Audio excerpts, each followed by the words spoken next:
Hello, yimina uThenjiwe. Bengithi ngifuna ukukhuluma nawe kulungile kodwa ngizokushayela i-message. Ngifuna ukubonga nje yazi lo ngaxabana nawe nje izinto zamave ihamba kahle.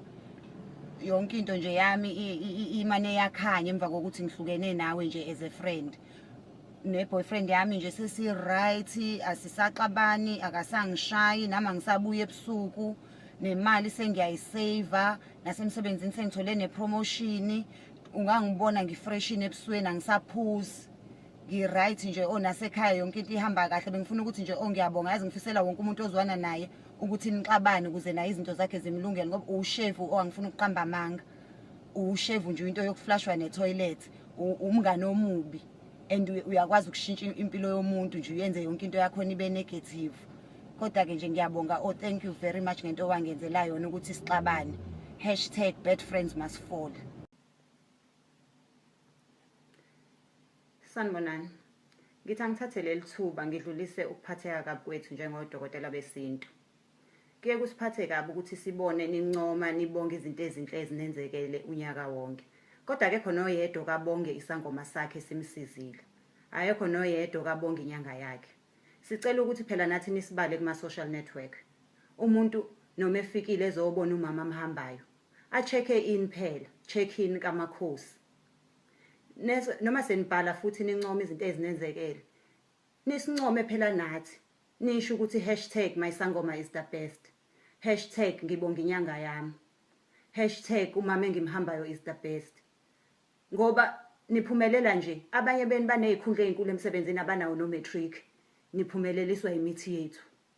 Abanye benu basemendweni nje, ingenxa yemigcabo yethu.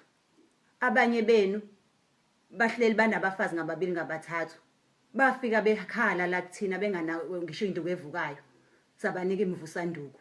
Kodwa akekho kasincome. Ngicela nisizeke nisikhumbule nathi uma senincoma, nisirecommende futhi kubangani benu, ngoba nathi phela ibhizinisi esilenzayo hayi indaba yo #icathulo ngiyithenge endaweni ethile, isho nokuthi #umendo ngawuthola kamama usibanibani. Ngiyabonga.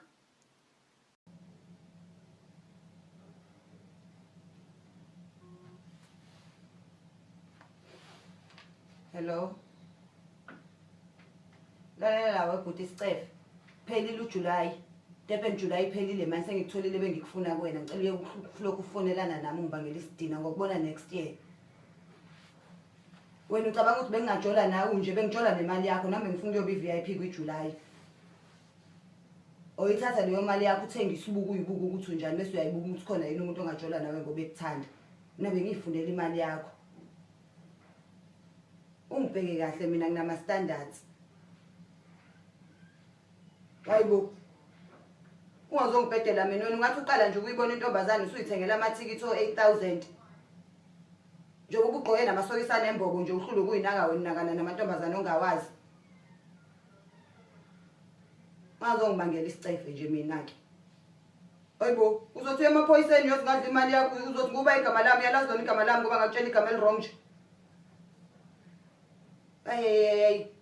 Ungaphinde nje futhi ungifonele. Wangifonela nje ngizokuyisela mina ke iqala emaphoyiseni ngiyosho ukuthi uyangiharasa. Bye bye nje wena khohlwa indaba yentombi isebenza manje wenza imali intombi uyophinde uyithole next year ngoJuly. Bye bye.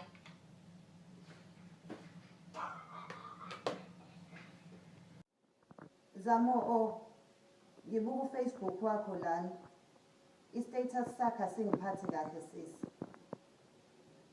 No. Ngibona lento oyibhalile wabhala wasubhala ukuthi #life is good, #I'm a child of God, #blessings from above, #catch me if you can. Life is good kanjani ungikweleta? Hayi ngeke phela awuzucaka nje ko-Facebook ube wazi kahle ukuthi uyangikweleta. I-life ngeke izibe good imali yami ungayikhokhile. Ngikunika 5 hours-ke sisi ngicela uyikhokhe imali yami. Ukuthi awuyikhokhile nami ngizofaka esami i-status ku-Facebook, ngikufake nesithombe sakho, ngikuthege bese ngiyasho ukuthi ngicela imali yami, #Zamo uyangikweleta, #pay back my money, #bring back my money. Anginandaba ngeke phela wena ulokhu ufaka indaba kuthi wena udle ema-restaurant ushuthe iy'thombe zokudla kodwa imali yami ungayikhokhile. Kuzofanele abantu bazi nje ukuthi utsaka amanga kodwa uyangikweleta. Ufake-ke wena tata iy'thombe zakho ey'tsakayo ukuthi wena ulife ugudi kodwa mina ney'ngane zami-ke sihlala sidla uphuthu, silale ngophuthu namanzi ngoba wena imali yami awuyikhokhile. Ngiyayifuna imali yami ngeke ngize ngidlale wena. Hayi ngikunika u-5 hours ngempela anginandaba. Anginandaba ukuthi u-R12.50 ongikweleta wona kodwa khathi ukweleta ngithi wawudinga. Wawungenawo ngithi. Ukuba wawunawo phela wawungeke uze ukweleta. Ngifuna imali yami nje ayikho into engisazoyikhuluma ngikunika 5 hours. Make waphela nje u5 hours imali yami ngingayitholile. Uzobona-ke nje usuyobe usungena ku-Facebook wami usuyibonela into engizoyibhala. Ngeke phela nami ngidlale wena. Ngifuna imali yami bring back my money #payback. Habe dlala abantu la befuna ukuba emabhoza ngathi ko-Facebook. Nkulunkulu Baba mdali wezulu nomhlaba. Wena wawukhona ekuqaleni usekhona namanje. Wena oyingqungqulo eyashaya amaphiko phekwe eJerusalema. Ngiza kuwe Baba njengengane yakho ngiza ngokuzithoba. Ngiyabonga Baba konke okuhlongenzele khona emhlabeni nasempilweni yami. Ngize ngento eyodwa Baba ngizocela. Njoba ngizophuma ke njengamanje ngicela ukuthumela izingelosi zakho Gabriel. Zishaya amaphiko phekwami Baba. Zingikhaphe. Ngizamile Baba ngiyahluleka ngicela ungibusise ngomthambo kaNoah. Kukho konke owangenzela kona wahluleka ukunginika umthambo kaNoah. Angisathandi nami ukuqoma kangaka Baba. Akusavumi khona sekuyazenzekela. Phela mina Baba indlela engiqoma ngayo ukuthi umuntu wesifazane uma eqoma kuphuma unwele ngabe senginempandla. Ngithi Baba ngiyacela bakithi sengoqoma ngize ngibe nopete kanti mina ngiyacela Baba ungigade. Njoba ngizophuma nje namhlanje ngibuye ekhaya ngingadlulanga emzini yabantu ngibuye ekhaya iphente lingehlanga Baba. Ngithi Baba kukho konke owangangibusisa ngakho wahluleka kodwa ukungipha umthambo kaNoah. Angisathandi, angisafuni. Phela mina umzimba wami Baba ukhumbula ukuthi ithempeli lakho leli. Angisathandi nami usufana nehholo lomphakathi sekwazi wonke umuntu ukuthi unjani sengena wonke umuntu. Ngicela ulalele Baba umthandazo wami ungibusise. Engicela ukukodwa nje ngicela ungiphe umthambo kaNoah ngivuma ukuthi nginqabe ngelinye ilanga umuntu wesilisa umenqena mecela ungehlisa iphedi. Ngiyabonga uNkulunkulu wami. Yazandini intombazana. Ayisakhulume eTexini. Bewu. Hayi njengomuntu onice ke mina ngenze njani? Ngisuke ngithi sisi na uchephiswe mint ile. Athini yena? Hayi no thanks. Ha! Who do you are? No thanks in. Manje uba uzonuke lo mlomo wakho la indlela yonke. Iyofika nini itekisi edrobheni sinuke lo mlomo wakho. Uba wanifundisa ukuthi anonqaba uma sininika izinto zokunukisa kahle. Into yokunukisa kahle umlonya ayinqatshwa nje. Uqonda ukuthi nje abantu bebangaka nje umuntu uma nasukele wena nje akunika into yokuthi unukise kahle umlomo. Usuyikhona inkingo nayo. Ngaphinde nje ngize kuthiwa khona umuntu onqaba uchephisi. Ayinqatshwa nje leyo nto. Into nje enukisa kahle. Ngisho kuthiwa umuntu ukunika ispray sase toilet uthi sifuthe emakhwapheni ofutha ngoba kusho sikhona inkingo nayo. Zwanje nabantu abanqaba into zokunukisa kahle. Ha! Nilibele ukuthenga ama-makeup umkhohlwa ukuthenga izinto ezonenza ninuke kahle. Lo nizoyitshela nazi ukukrima nje niba ama-yellow bone. Kodwa iphunga akulona ele-yellow bone. Ha!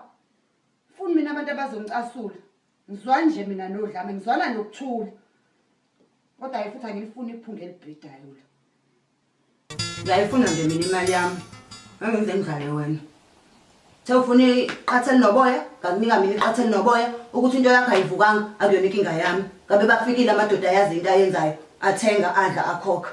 Ngifuna imali yami ke mina, angizudlala wena. Nasegaraji akuthiwa ngoba wena akwazi ukudrive imoto uzoyithatha mahhala. Hlala ukwenza ukulungela mina ngiyayifuna imali yami. I'm sorry. Usorry ini? Uzoba sorry ngemali, ngifuna imali yami mina. Otherwise umhlaba wonke uzoyazi inkinga yakho. Ngifuna imali yami. Adlala wena mina. Noma sengamali engikhokha uhafu nje. Uhafu wani? Habe. Ha, ngabe nami ngikunika iqathela uhafu wena ohluleke ukulidla iqathela lami beliphelele. Ufuna imali yami mina. Ngenzeka ngalutho nje. Ubuthanda phela ukuthi ngenzeki. Wena ungenelana eKFC uyothenga inyama uzazi kahle ukuthi uneyisini. Ufuna imali yami mina? Ngisukuma nokunibingelela nginihalalisele nonke eniphumelelile ukuthi nikwazi ukuthi nize njoba sizofihla umntakama namhlanje. Ngithi nizisizile nakwazi ukuthi niphumelele namhlanje ngoba kule ndawo yakithi akuvamisile ukuthi sibe nemingcwabo ewuhlobo oluphambili kakhulu. Besihlale sibabona ke abantu omakhelwane behanjelwa abantu bencwaba sisho sithi mhla kwashonwa la ekhaya siyobatshengisa ukuthi umncwabo into enjani. Kusho ukuthi ke umntakama mina ngezwe kwifone ukuthi akasekho. Ngithathela nje i-iPhone 6 yami ngithi ngiyicheckela o WhatsApp ngoba le enye ifone kangikade ngikhuluma nomngani wami ngine international call and kwi-iPad yami ngangihlalele nje ku Facebook. Hayi ke mangithi ngiyayithatha i-iPhone 6 how umntakama akasekho. Into yokuqala nje yangifikela ngathi oh my god engabe sizokwenza njani ngeRange Rover yakhe. Kwasho ukuthi ke uNkulunkulu wangibusisa ngendoda enhle, indoda enomqondo futhi indoda engithandayo. Ngathi uma ngimtshela umkhonyana wami wanginika ikhiye zakhe wathi angithatha iMercedes yakhe ngiphuthume ekhaya ngoba iMercedes yakhe igijima kakhulu kuneJeep yami. Hayi ke mangifika ke ekhaya kube ukuthi hayi sekufanele siqale amalungiselelo. Njoba nibona nje kuhle kangaka we only had 1 week to prepare for all of this. But ke kwasho ukuthi ngoba vele sabantu abangaswele sakwazi ukuthi sikhiphe imali eshisiwe siqashe abantu sibize abantu njoba nibona nje nasemnyango kudilike igoli kudilike ikapa ayikho number plate engekho khona ngisho imoto evela koMpumalanga basihambele labantu nomakhelwane bazongifakazela ke kuyaqala endaweni yangakithi ukuthi kube nomuntu ozongcwatshwa ngebhokisi lensimbi. Kuyaqala ukuthi kube nomncwabo osohlobeni oluphezulu kangaka. Ingakho ke ngithanda ukuthi ngithathe leli thuba nginibongele nina enikwazile ukuthi niphumelele ngoba angazi kophinde kuthathe isikhathi esingakanani futhi ukuthi kule ndawo sibe nomncwabo ophezulu kangaka. Bese ngicela ke bazalene ningibeke emkhulekweni ningibongele kuJehova ningibongele ngendoda angipha yona ngoba umkhonyana wami uhlukile kwamanye amadoda. Akuvamisile ukuthi ube nomkhonyana okuthandayo onemali omuhle ongakufebeli okwenzela yonke into aphinde akuzalise nezingane ezinhle aphinde akusupport ngayo yonke indlela. Ngithi ke bazalwane ngibongeke nazikhulumi esibe nazo namhlanje. Abanye mhlambe bazomangala ukuthi indaba engekho okhulumele omakhelwane. Akekho ke umakhelwane okustandard sethu la ekhaya kule ndawo. Ingakho ke udadewethu nje ekhulunyelwe abangani bakhe baka Facebook ngoba ibona abantu abaze babe kwiclass lakhe. Sengizocela ke ukuthi inkonzo njoba isizophuma sizohlangana ke ekhaya kunama makhi ekhaya ke sinomuzi omkhulu abakwaziyo bayazi ukuthi sinama dining room ayi2. Ngizocela befundisi bayongena ema dining room endlini, tables will be ready. Zonke izinto ezobe seyibalindile. Ngicele bonke abama graduates bahlale kule makhi engasekuqaleni enama aircon. Bese ngicela bonke ke nje abanye bahlale kule enye imakhina khona izobe zikhona zonke izinto. Bese ngicela labafana abebekade bemba umgodi behlinza nezilwane ukuthi bangangeni kwimamakhi bangangeni nasendlini sizobalethela izinto zabo ngesithebe eminyango. Ngiyabonga bazalwane. Hello girl. Emini uThenjiwe. Hawu. Angithi wena uhlala ungifonela nje ungitshela ngendoda yakhe ngathi ngibakela isicefu mengabe ngitshola naye. No, bengifuna ukusho ukuthi ngiphatheke kabi ukuthi ngibone sengibona ko Facebook ukuthi senihlukene, sengibona nge-status sakho mina ukuthi wena ususingle. No, girl Vuma ube wrong. Uyazi ukuthi indoda le eyethu and ubuwazi ukuthi wena straight. So bekufanele senihlukana ungitshele. No girl vuma nje ube wrong bekufanele ungitshele ukuthi senihlukene ukuze ngazi ukuthi sekuzoba imini straight. No, ubukwazi wena ukungifonela ngo3 ekseni umbuze kumina ukuthi ukephi. Manje mase nihlukana usuyahluleka manje ukufonela inamba yami ungitshela ukuthi senihlukene. Phela nami njoba ngumakho phenje I deserve to know when I get a promotion. No, ube wrong nje sisi. Ube wrong nje. Ubuwazi ukuthi siyambanga lo muntu makuphuma wena kungena mina. Mina sengicishe ngangenelwa abanye abantu ke manje ngalomhleli kubeni makwapheni kwaze kwafika abantu abafika emva kwami bazoba yi-trade. No. Next time nje ubokwazi ukuthi uma uphuma entweni umuntu osemva kwakho uyamtshela ukuzazi ukuthi usepromotiwe. It's a lesson you have to know. Us side chicks have to know when we get a promotion.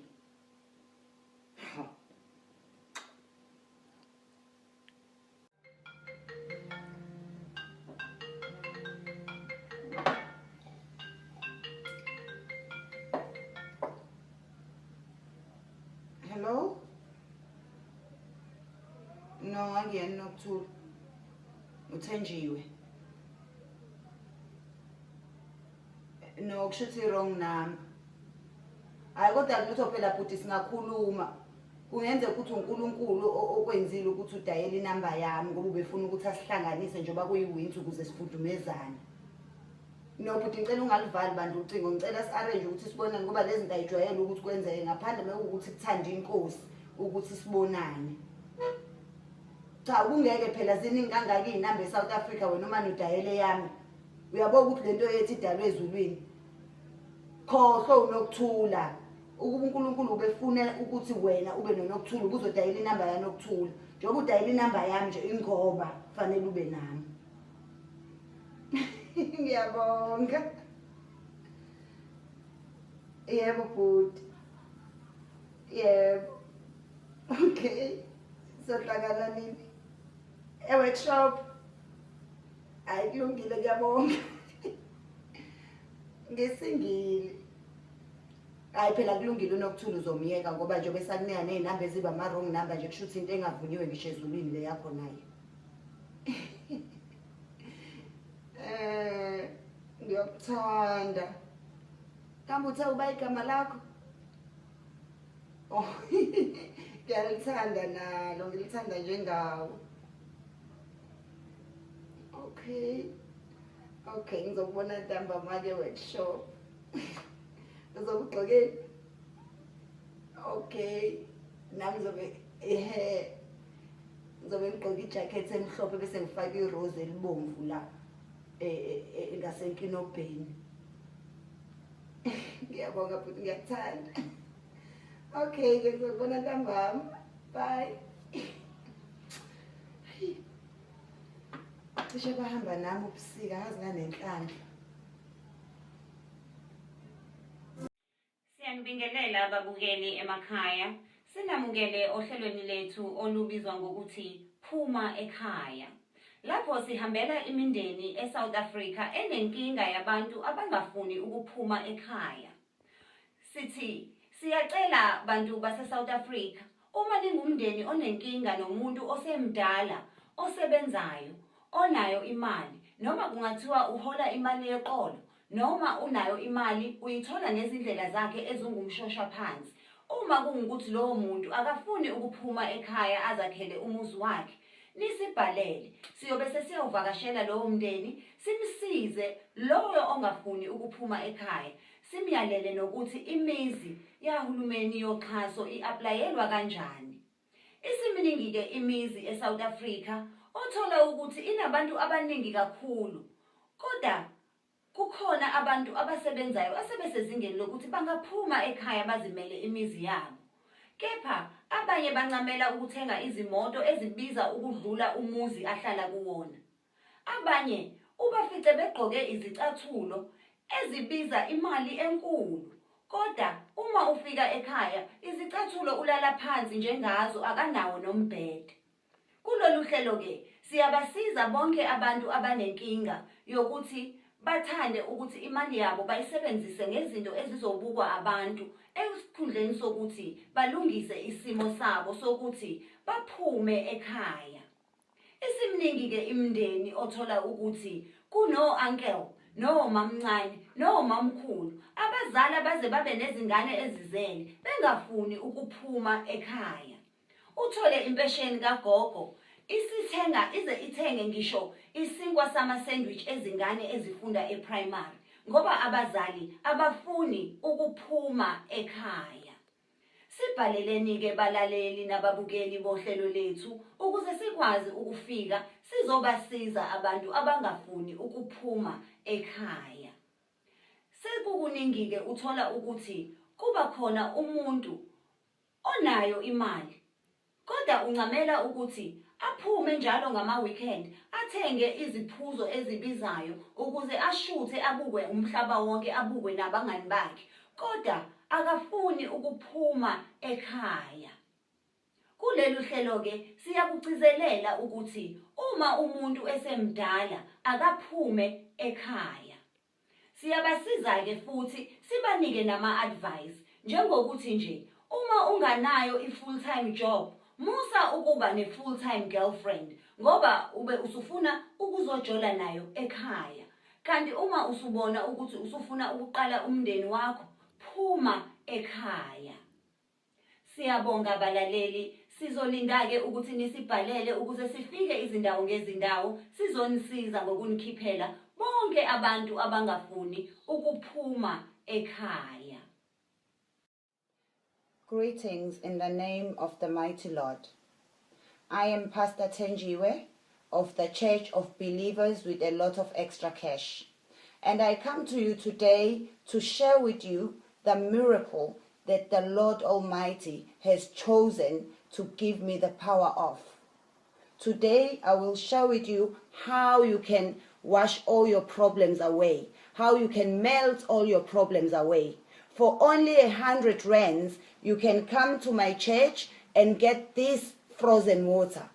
This water is frozen by the power of the Lord, the power that the Lord has given me. All I have to do is pray and pray for the water. And as I pray for the water, sharabosh, it freezes. And then when you give me the 100 pounds or the 100 rands or the $100 or the 100 euros, depending which country you come from. But the Lord Almighty will not accept any Zimbabwean dollars, Nigerian nairas, or any other African currencies that do not have any value. But this water, what happens is you take it home with you. And let me show you. You put it next to your bed before you go to sleep. And then you pray. You tell the Lord all the problems that you want him to melt away. And when you get up in the morning, when you wake up in the morning, you'll see that the water would have melted. As the water melts, your problems are melting away. So if you come to my church and you pay me this money, you are not wasting your money, because this money will help you. If you have debts, you tell the Lord, melt my debts. Your debts will melt away. If you have problems in your love life, you tell the Lord, melt the problems in my marriage or in my love life. The Lord will melt it away. There is not one person who has come back complaining that the water did not melt. So the water is guaranteed to melt away. And as it melts away, it melts all your problems. For more information, come to my church on Sunday. Pastor Thenjiwe, please don't come to my church unless you have money. Because we are the Church of Believers with a lot of extra cash. Praise be to God.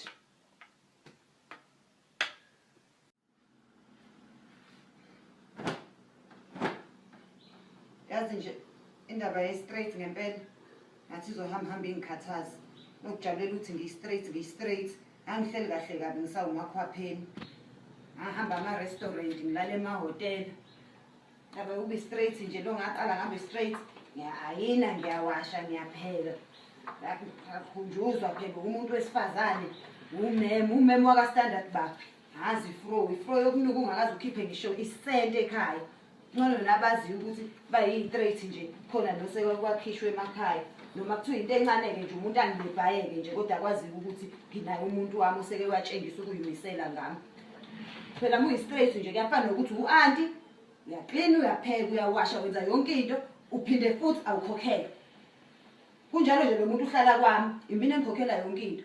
Mese kuphela inyanga akukhunjula ukuthi ngumuntu wesifazane ngihlale phansi ngoba yena uyindoda-ke akhokhele zonke izinto. Cha, phela inyanga mina futhi ekufanele ngikhokhele izinto, ngiyakhunjuza ukuthi phela ngiyasebenza. Fike endlini futhi imina futhi ekufanele ngibe umfazi, ngikline ngenze yonke into. Ngiyayiyeka mina lento yokuba straight ngeke ngisalunga. Awu, yazi phela uma umakwapheni uyihlalela kamnandi kabi. Omakwapheni kudliwa umuntu kudliwa imali. I-straight kudliwa umuntu kugqilaza umuntu. Ayikho nje into esile ngale nto yokuba straight. Next time nje sengifuna ukuyitholela umuntu onomuntu wakhe, ngibe umakwapheni, ngidlela imali, ngikhishelwe nami ema-restaurant, ngikhishelwe nami emahhotela. Ayikho nje lento yobu-straight. Umbhedo nje wento. Ha. Hayi sekumane kwenze into engingayazi. Sithe silele nje kwashayisana amabhanoyi amabili manje sekulokuqathaka impuphu nje. Qathaka impuphu nje. Kusho ukuthi amabhanoyi abethwele impuphu ngiyabona, bazivuke nje kuyimpuphu nje silazivukile iyawo impuphu.